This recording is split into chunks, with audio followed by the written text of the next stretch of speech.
हम गीता रहस्य के 42वें एपिसोड में प्रवेश करने जा रहे हैं। इस अध्याय की शुरुआत में ही परमात्मा अर्जुन से कहते हैं कि मुझे वह व्यक्ति अति प्रिय है जो मन, वाणी और कर्म से किसी भी आत्मा को दुख नहीं देता। तो हम अपनी वाणी मधुर कैसे बनाएं? अपने मन की स्थिति मजबूत कैसे बनाएं, जिससे हमारे मन में किसी भी आत्मा के लिए कोई भी दुर्भावना अथवा गलत भावना न आए। हमारे बोल ऐसे कैसे बने जो मुख श्रीमुख बन जाए। आइए सुनते हैं सूर्य भाई से। श्रीमद् भगवत गीता का 16वां अध्याय हम सभी को दैवी संपदा के उन अनमोल लक्षणों की ओर ध्यान आकर्षित करवाता है, जिन्हें यदि हम अपने जीवन में अपना लें तो सचमुच हम मनुष्य होते भी देवता बन जाएं। आज तो लोग कहते हैं कि मनुष्य मनुष्य भी नहीं रहा, मानव में मानवता भी नहीं रही, परंतु मानवता के स्थान पर देवत्व आ सकता है। मानव देव स्वरूप बन सकता है यदि 16वें अध्याय में बताए गए इन सद्गुणों पर सभी ध्यान दें। हम बहुत सरल भाषा में आपके समक्ष दूसरे श्लोक की चर्चा कर रहे हैं। 16वें अध्याय का दूसरा श्लोक, जिसमें पहले ही शब्द हैं कि जो व्यक्ति मन, वाणी और शरीर से किसी को भी किसी प्रकार का दुख नहीं देता, जिसमें कर्तापन का अभिमान नहीं होता, ऐसा व्यक्ति दैवी संपदा से युक्त व्यक्ति है। हम पहले इस बात पर विचार कर लें, मन, वाणी, कर्म से, शरीर से किसी को भी दुख न देना। कितने अच्छे शब्द हैं। सभी को सुख देना, किसी को भी दुख न मिले। इस संसार में कोई भी दुख नहीं चाहता, पर दुख हर व्यक्ति देता रहता है। सभी चाहते हैं कि हमें दूसरों से सुख मिले, परंतु ऐसे बहुत कम लोग हैं जो ये चाहते हैं कि हम किसी को दुख न दें, हम सभी को सुख पहुंचाएं। हम अपने चित्त में ये धारणा मजबूत करें कि हमें अपने मन से, बोल से और शरीर से दूसरों को किसी भी तरह से दुख नहीं देना है, क्योंकि संसार में मनुष्य पहले ही बहुत दुखी हैं। अपने पाप कर्मों के कारण, भ्रष्टाचार के कारण, रोगों के बढ़ते हुए प्रकोप के कारण, अश्लीलता के कारण, मनोविकारों के कारण, व्यर्थ चिंतन, निगेटिव चिंतन के कारण और अनेक और भी कारण हैं, जिनसे संसार में हर मनुष्य का दुख दिनों दिन बढ़ता ही जा रहा है। परंतु हमें सोचना है कि जब दुख बढ़ रहा है, हम इस दुख की तेज चलती हुई आंधी को क्या कुछ विराम दे सकते हैं?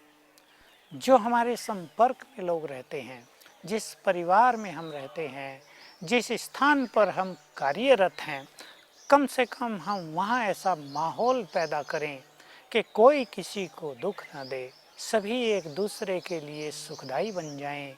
तो वास्तव में यही एक दूसरे के प्रति सच्ची मित्रता है।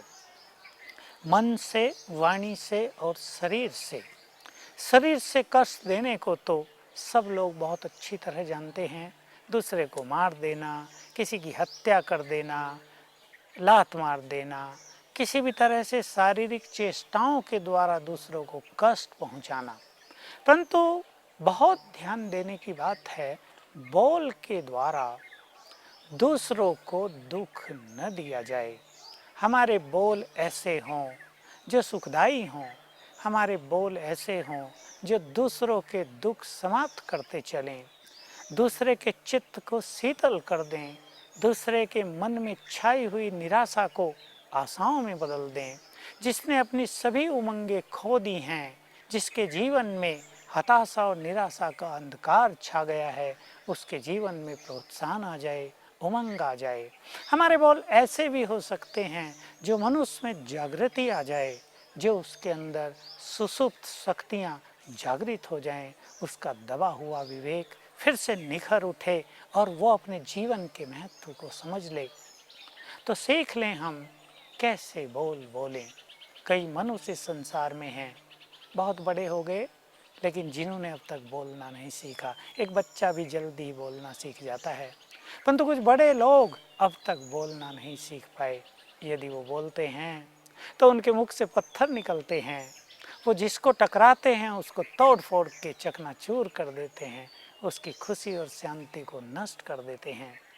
जब वो बोलते हैं तो उनके बोल से श्रापित करने वाले शब्द उच्चारित होते हैं। जब वो बोलते हैं तो दूसरे गमगीन हो जाते हैं, कोई भी उनके बोल सुनना नहीं चाहता। सोचो, यदि दूसरा व्यक्ति हमसे भी ऐसे ही बोलता हो तो हमें कैसी अनुभूति होगी? क्या हम जीवन में सुखी रह पाएंगे? क्या दूसरे के कटु बोल हमारे दिल के अंदर घाव नहीं कर देंगे? आपने ये कहावत अवश्य सुनी होगी कि तीर और तलवार का घाव भर सकता है, लेकिन किसी के द्वारा बोले गए कटु शब्द जो दिल को घाव से पीड़ित कर देते हैं, उसका भरना बहुत कठिन होता है। तो आओ हम अपने मुख को ऐसा मीठा बनाएं ताकि हमारे मुख से अमृत झड़े, हमारे मुख से फूलों की बरसात हो, हमारे मुख से निकले हुए शब्द दूसरों के लिए वरदान सिद्ध हो जाएं। हमारा मुख एक ऐसा मुख बन जाए जिससे लोग सदा सुनना चाहें, कोई ये ना कहे कि ये तो चुप ही रहे तो अच्छा है, और बोलो।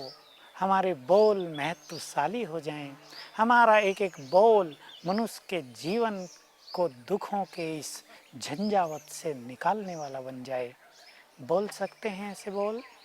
सभी माताएं अपने अपने घरों में ध्यान दें। बच्चों के साथ रहते हुए, आजकल छोटे बच्चे जो थोड़े चंचल होते हैं, माँ बाप को बहुत तंग करते हैं, माँ बाप गुस्से में कुछ भी बोलते हैं।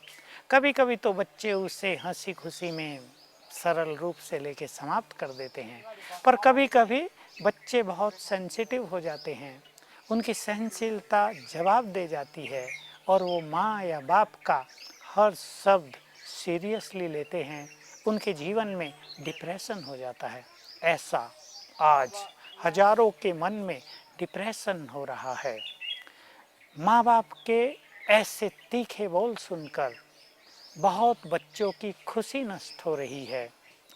तो सभी ध्यान दें, अगर आपके घर में एक बच्चा ऐसा है जो पढ़ाई लिखाई में कमज़ोर है, तो उसे बार बार आप ऐसे वचन न बोलें, तुम तो बुद्धू हो, बिल्कुल फेल हो जाओगे, कोई काम के नहीं, तुम तो हमारे घर में यूं ही पैदा हो गए, बोझ बन कर आए हो, तुम मेहनत नहीं करते, किसी की नहीं सुनते हो। अच्छे बोल बोले, उमंग दिलाने वाले बोल बोले, बेटा तुम तो बहुत होशियार हो, जरा सी मेहनत करो, टीवी तो बाद में देख लेना, तुम्हें फर्स्ट क्लास लानी है। ऐसे उमंग भरे बोल यदि माँ बाप की ओर से बच्चों को सुनाए जाएंगे तो बच्चे सचमुच बहुत होशियार हो जाएंगे, आपके आज्ञाकारी हो जाएंगे, उनके दिल में आपके लिए सम्मान हो जाएगा। अपने साथियों के लिए भी आप सब ध्यान दें कि हमें दूसरे के कार्यों को अप्रिशिएट करना चाहिए। यदि आप एडमिनिस्ट्रेटर हैं, यदि आप मैनेजर हैं, यदि आप लीडर हैं, तो आप बहुत सफल हो सकते हैं यदि आप दूसरों को अप्रिशिएट करने की कला में पारंगत हो जाएं। वो झूठी प्रशंसा ना हो, वो एक ऐसी प्रशंसा हो जो दूसरों में प्रोत्साहन की भावनाएं जागृत करे, जो दूसरों में डेडिकेशन की भावना जागृत करे, जो दूसरे मर मिटने के लिए तैयार हो जाएं। तो आओ हम सभी अपने बोल को मूल्यवान बनाएं। और एक बात और बहुत इम्पोर्टेंट है कि हम ज़्यादा ना बोलें। जहाँ हमें 50 शब्द बोलने हों, यदि 10 शब्दों से काम चल सकता है तो हम 10 शब्दों से ही काम चलाया करें, क्योंकि बोल के द्वारा भी हमारी बहुत सी शक्तियाँ नष्ट होती हैं। जो व्यक्ति व्यर्थ बोलता रहता है, जो ज़्यादा बोलता है, जो अंतर्मुखी नहीं होता, उसकी बातों का कोई ज़्यादा महत्व नहीं होता, उसकी बातों को लोग मूल्य नहीं देते, समझते हैं ये तो बोलता ही रहता है, उसके बोल में प्रभाव भी नहीं रहता। जो कम बोलते हैं उन्हें बोल की सिद्धि प्राप्त हो जाती है।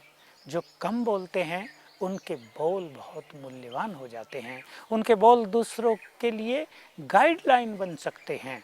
इसलिए कम भी बोलना है, धीरे भी बोलना है, बहुत प्यार से भी बोलना है, स्वमान युक्त बोलना है, दूसरों को शांत करने वाले बोल बोलने हैं, दूसरों का क्रोध बढ़ाने वाले बोल कभी भी उच्चारण नहीं करने हैं।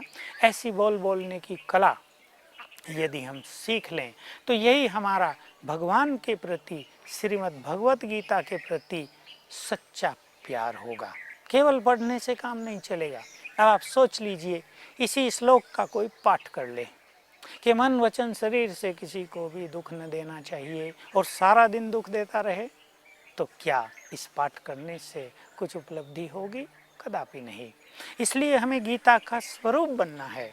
जो श्रीमद् भगवत गीता या हमारे धर्म हमें कहते हैं उसे हमें करना है। यही धर्म के लिए या गीता के लिए या भगवान के लिए हमारा सच्चा प्रेम माना जाएगा। मन से भी किसी को दुख नहीं देना है। और सूक्ष्म बात है, मन से हम निरंतर सोचते हैं, हमारे मन की तरंगें निरंतर बाहर फैलती हैं, वो दूसरों तक पहुंचती हैं। उसका प्रभाव हमारे चारों ओर के वातावरण भी पड़ता है और जिस व्यक्ति के बारे में हम सोचते हैं उस पर भी पड़ता है। वातावरण चार्ज होता है, निरंतर चार्ज होता रहता है हमारे वाइब्रेशंस के द्वारा। हम मन से भी दूसरे का बुरा न सोचें।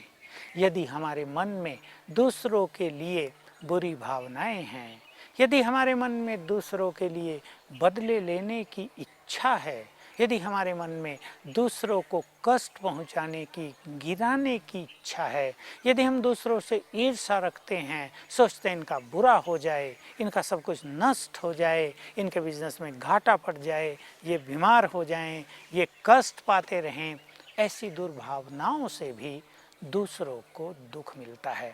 कई लोग सोचते होंगे कि भला किसी की ऐसा सोचने से क्या होता होगा। होता अवश्य है, लेकिन यदि हम शक्तिशाली हैं, यदि हमारे विचार बहुत स्ट्रांग हैं, तो हमारे चारों ओर एक ऐसा प्रभामंडल बन जाता है कि यदि कोई व्यक्ति हमारे लिए ऐसा बुरा सोच रहा हो तो वो हमारे इस प्रभामंडल से टकराकर उसके विचार, उसके वाइब्रेशंस वापस हो जाते हैं। लेकिन हर व्यक्ति तो इस संसार में शक्तिशाली नहीं होता है। इसलिए यदि हम बुरा सोचते रहेंगे दूसरों के लिए तो इसका प्रभाव दूसरों पर कुछ ना कुछ अवश्य होगा। ये दूसरों को दुख देना होगा, ये दूसरों का अकल्याण करना होगा और हमारे लिए ये पाप होगा। पाप ही नहीं, सभी एक बात से अवगत रहें, सभी को जानकारी रहे, हम जब दूसरों के लिए बुरा सोचते हैं उन विचारों का प्रभाव सबसे पहले हम पर पड़ता है। बुरा सोचते ही हमारी खुशी, हमारी शांति, हमारी विचारों की महानता, हमारी पर्सनैलिटी नेगेटिव हो जाती है, हमारी शांति चली जाती है, हमारी खुशी भी खो जाती है। इसलिए पहले हमारे कर्म का जो तत्काल प्रभाव है वो हमें अनुभव में आता है, हमें उसे भोगना पड़ता है। हर कर्म का एक तत्काल प्रभाव भी होता है, इमीडिएट इफेक्ट। कुछ फल थोड़े बाद में मिलते हैं, 2 साल बाद, 4 साल बाद मिलेंगे या अगले जन्म में मिलेंगे, लेकिन बहुत सारे कर्म ऐसे हैं जिनका इमीडिएट फ्रूट हमें प्राप्त होता है और उसमें भी सोचना, बोलना और कुछ शरीर के द्वारा भी कर्म करना, इनका तुरंत हमें फल मिलता है। इसलिए हम जरा सावधानी पूर्वक अपने मन, वचन और कर्म को करें ताकि न चाहते हुए बिना मतलब ही हमारे पाप कर्मों का खाता बढ़ता न जाए, क्योंकि कर्म ऐसे हैं जिसके प्रभाव से, जिसके फल से कोई भी मनुष्य बच नहीं सकता है। पाप पहले ही बहुत है सबके साथ, अब इस पाप के खाते को और न बढ़ाएं। हम सभी संकल्प करें कि हम बहुत पुण्य करें, दूसरों को बोल के द्वारा सुख पहुंचाएं। बोल के द्वारा सुख पहुंचाने में तो हमारा कुछ खर्च भी नहीं होता और सभी को ये भी जानना चाहिए कि दूसरों को सुख पहुंचाना ही सबसे बड़ा पुण्य है। वो व्यक्ति सबका प्रिय बन जाता है जो अच्छे बोल बोलता है। जो कटु बोल बोलता है वो सभी का प्रेम खो देता है। हम अपनी वाणी को संयमित करें, अपने पुण्य के खाते को बढ़ाएं और संकल्प कर लें, जैसे हम सुख चाहते हैं वैसे ही सभी सुख चाहते हैं। दूसरों को सुख बांटते चलो, तुम्हारा जीवन सुखों का भंडार बन जाएगा। जो दूसरों को जो कुछ देता है उसको वो कई गुना होकर मिल जाता है। आप दूसरों को खुशी बांटेंगे, खुशी कई गुनी होकर आपके पास वापस आ जाएगी। आप दूसरों को सुख देंगे, सुख कई गुना होकर आपके पास आ जाएगा। आप दूसरों को शांति प्रदान करेंगे, आपका जीवन सदा शांति में बना रहेगा। आप दूसरों को उमंग उत्साह दिलाएंगे, दूसरों की मदद करेंगे। समय पर आपको मनुष्यों की मदद मिलेगी, प्रकृति की मदद मिलेगी और स्वयं भगवान भी आपको मदद करने के लिए सदा ही तत्पर रहेगा। तो बहुत अच्छा ये महावाक्य श्रीमद् भगवत गीता के 16वें अध्याय के दूसरे श्लोक में है। शुरू में ही दूसरी बात कही है, कर्तापन का अभाव। हम सभी कर्म कर रहे हैं, कर्म तो हम ही कर रहे हैं। हमारी बुद्धि ने कर्म करने के लिए निर्णय लिया, हमारे मन ने कर्म करने के लिए विचार किए, हमने शरीर के द्वारा कर्म किए। कर्म तो आत्मा ही कर रही है, कर्ता तो आत्मा ही है। आत्मा ही शरीर में बैठकर शरीर के द्वारा, कर्मेंद्रियों के द्वारा कर्म करा रही है। परंतु कर्म करने के बाद अब दो स्वरूप हैं। एक है कर्म करने का अभिमान आ जाए मनुष्य में, मैंने ये बहुत अच्छा काम किया, मेरे सिवाय ऐसा काम कोई नहीं कर सकता, ये काम केवल मैं ही करूँगा, देखो मेरा कितना नाम है, मैंने धर्मशालाएं बनवाई हैं, मेरे फलाने फलाने हॉस्पिटल्स हैं, मैंने इतने कॉलेज खुलवाए हैं, मैंने हॉस्पिटल्स बनाए हैं, मैंने बहुत समाज सेवा की है। ये अभिमान आ जाता है। दूसरा होता है कि कर्म करते हुए मनुष्य कर्म कॉन्शियस रहता है। सूक्ष्म चीज है, ये धारणा केवल योगियों के लिए है, जो साधना के पथ पर अग्रसर हैं उनके लिए है कि मनुष्य कर्म करते हुए कर्म के प्रभाव में पूरी तरह लिप्त हो जाता है, दबा दबा सा रहता है। ये कर्म का प्रभाव उसके मन को विचलित करता है, उसके मन को लक्ष्य से विमुख कर देता है। न फिर वो कर्म में एकाग्र हो पाता और न परमात्मा में। इसलिए इन दोनों चीज़ों से बचना है तो हम निमित्त भाव अपनाएं। और निमित्त भाव अपनाने का बहुत सुंदर तरीका है कि मैं आत्मा यहाँ बैठकर इस शरीर के द्वारा कर्म करा रही हूँ, मैं भी करण करावनहार हूँ। जैसे परमात्मा करण करावनहार है, उसके लिए ये महिमा गाई जाती है। यही महिमा आत्मा की भी है। आत्मा कर भी रही है और शरीर के द्वारा करा भी रही है। तो हम ऐसी भावना अपने अंदर जागृत करें, निमित्त भाव अपनाएं कि मैं आत्मा इस शरीर के द्वारा कर्म करा रही हूँ। तो आप अनुभव करेंगे, आपकी एनर्जी बहुत बढ़ जाएगी। कर्म आपको बांधेंगे नहीं, कर्म आपको उलझाएंगे नहीं। कर्म में जो मानसिक और शारीरिक थकान होती है उससे आप बचे रहेंगे। आपको लगेगा 2-4 बार ये विचार करने से ही आप जैसे चार्ज हो गए हैं। जैसे कुछ खाने पीने से हमारे शरीर में एनर्जी आ जाती है, वैसे ही आत्मिक स्मृति से आत्मा चार्ज हो जाती है। तो सभी इस चीज़ पर बहुत ध्यान दें। श्रीमद् भगवत गीता में ये बात अनेक बार आई है कि कर्मों में कर्तापन न हो। इसलिए लोगों ने, फिलोसोफर्स ने ये सिद्धांत भी दिया, कर्म आत्मा अकर्ता है, आत्मा कुछ नहीं कर रही है। फिर भी मनुष्य में कर्तापन का भान क्यों आ गया? दोनों विपरीत चीज हो गई। वास्तव में वो सिद्धांत सत्य नहीं था कि आत्मा करता है, आत्मा ही सब कुछ कर रही है। लेप छेप भी आत्मा को मिल रहा है, कर्मों का फल भी आत्मा को मिल रहा है। हम सब रोज देख रहे हैं, क्या हम लोगों को कहते हुए नहीं सुनते, मेरी आत्मा को दुखी न करो, मेरी आत्मा को शांति दो? क्या हम लोग ये भक्ति की प्रार्थनाएं नहीं सुनते? भक्त कहते हैं, भगवान मेरी आत्मा को शांति दो। शांति, दुख, सुख, क्या ये आत्मा के ही अनुभव नहीं है? मन और बुद्धि के द्वारा आत्मा ही तो इन चीज़ों को अनुभव कर रही है। तो हम कर रहे हैं, हम करता हैं। कर्ता होते हुए हम निमित्त भाव अपना लें कि मैं आत्मा इस शरीर के द्वारा कर्म करा रही हूँ, तो हम में बहुत अच्छी अलौकिक अनुभूति रहेगी।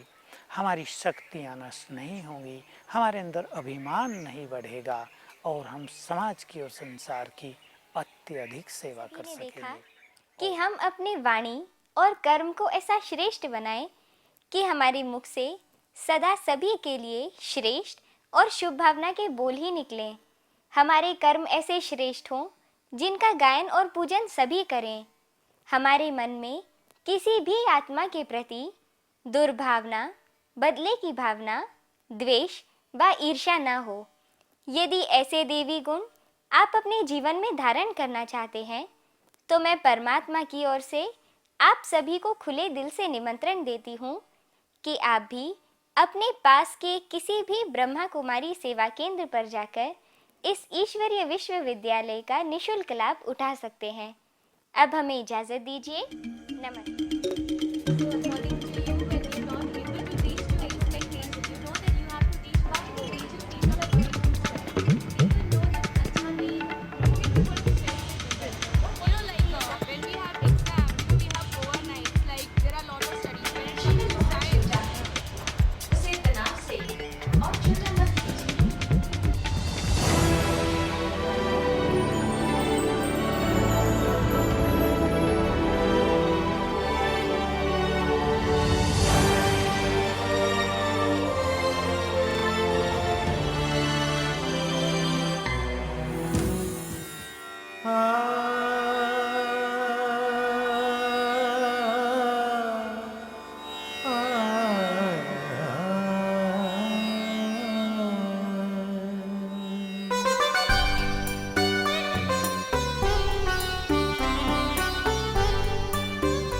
आनंद के प्रदाता, हे स्नेह शक्ति दाता, अव्यक्त बाप दादा, सादर पधारिए, मंजुल मधुर निमंत्रण, अंतःकरण से कण कण प्रभु आपको बुलाता, सादर पधारिए, सादर पधारिए।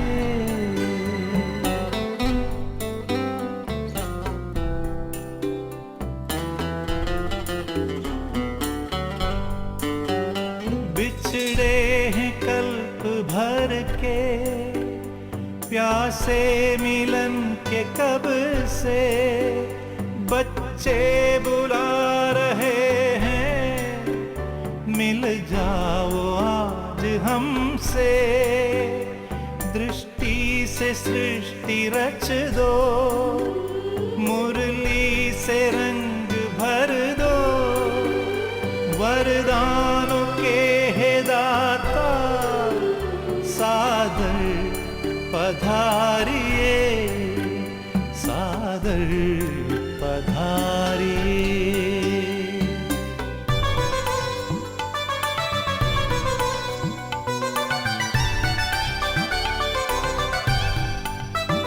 कोमल सी भावनाएं, निर्मल हृदय का कहना, संगम युग में बाबा, संग आपके ही रहना, धरती भी नग में गाती, अंबर भी गुनगुनाता, संसार सारा गाता, सादर पधारिए, सादर पधारिए।